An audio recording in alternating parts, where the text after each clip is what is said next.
Masu kallo da masu bibiya ina ma kowa da kowa fatan alkhairi.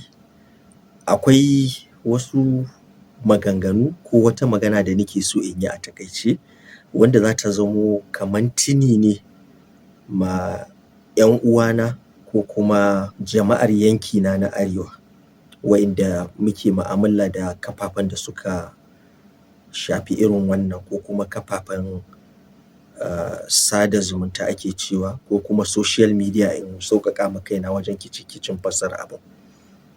Me yasa duk da cewa mun gamsu cewa duk abin da muka fito ko kuma muka dinga magana a kan shi muka nace magana a kan shi, za ka ga hukuma ita ma hankalinta ya dawo kan wannan abun ba don komai ba saboda irin maganganun da muke yi da kuma damuwa da muka yi da kuma da muka yi a kan wannan al'amarin.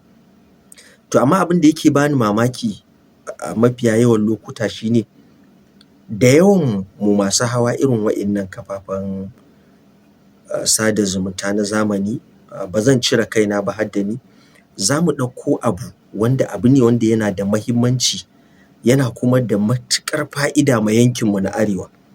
Amma za mu ɗauko shi mu fara tattauna shi a kai kwana ɗaya, biyu ko wata ɗaya, biyu ko ƙasa da abin da ya yi haka sai kuma mu sake shi sai mu manta da shi.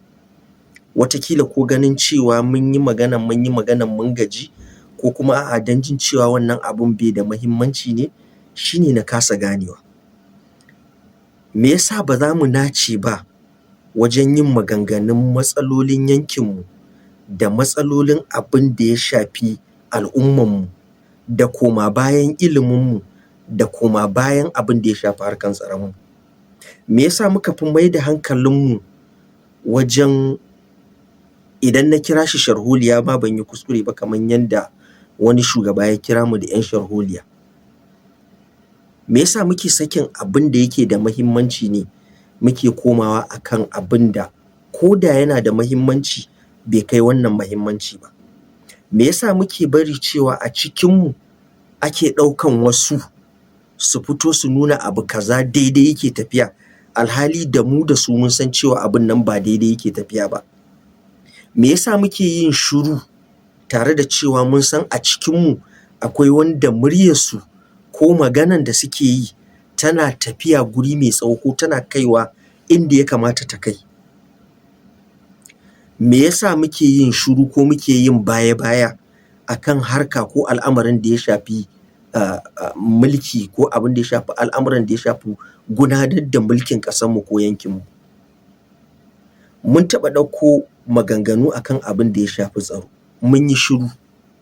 Mun taɓa ɗauko abin da ya shafi yanayin yanda ake mulkinmu ko kuma su wa ya kamata su mulke mu, mun zo mun yi shiru. An zo an ce za a kafa jam'iyyar matasa, su yi haƙuri tare da girmama masu jam'iyyar matasa, ƙila akwai abin da suke wanda ba mu sani ba, amma bisa dukkan alamu yadda aka ɗauko abin da yadda abin ya zo a yanzu ya yi baya, tare da cewa a wancan lokacin mun faɗi cewa ba kafa jam'iyya ba ne ke da muhimmanci, shigan matasa a dama da su a kan kowane madafun iko shi ne ya fi kafa jam'iyya muhimmanci. Saboda babu wata jam'iyya wanda matashi bai da ruwa da tsaki. In kuma kana maganan mulkin matashi sai dai a ce matasa da suke riƙe da madafun iko ko kuma suke mulki a gurare da yawa bai isa ba. Me yasa muka yi shiru tare da cewa har yanzu akwai sauran gugguɓin rashin zaman lafiya a mafiya yawan yankunanmu na Arewa? Ba muna cewa a zo a ci mutuncin gwamnati ba ne ko kuma a zo a nuna rashin goyon bayan gwamnati, a'a.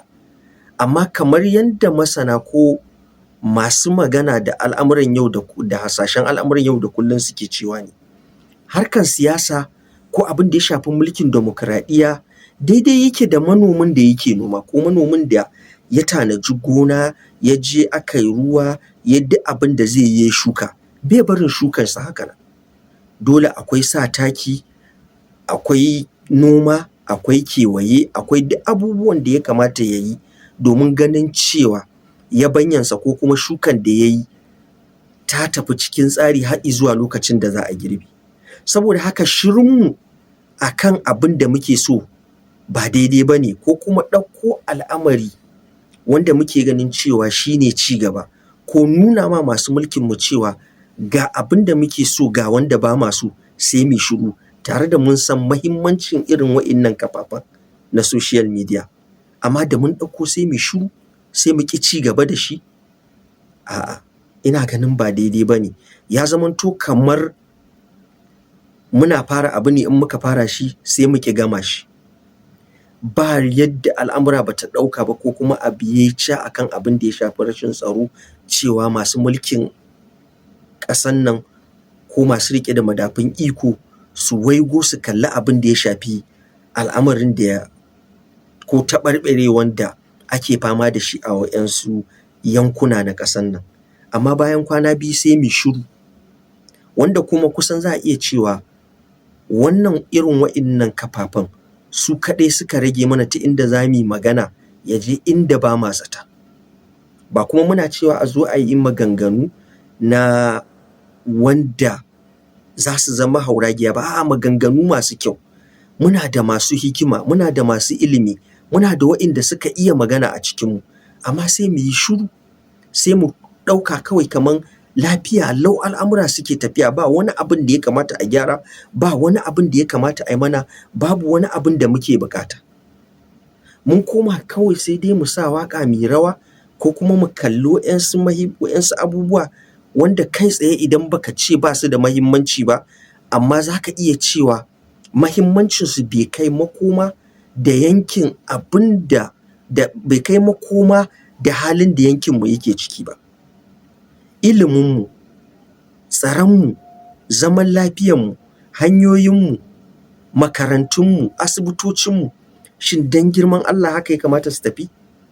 Ya kamata mu farka, mu dawo da irin wa'incan abubuwan da muke yi a baya, da wayar da kan mutanenmu tun nesa da ƙofa kafin a zo zaɓe.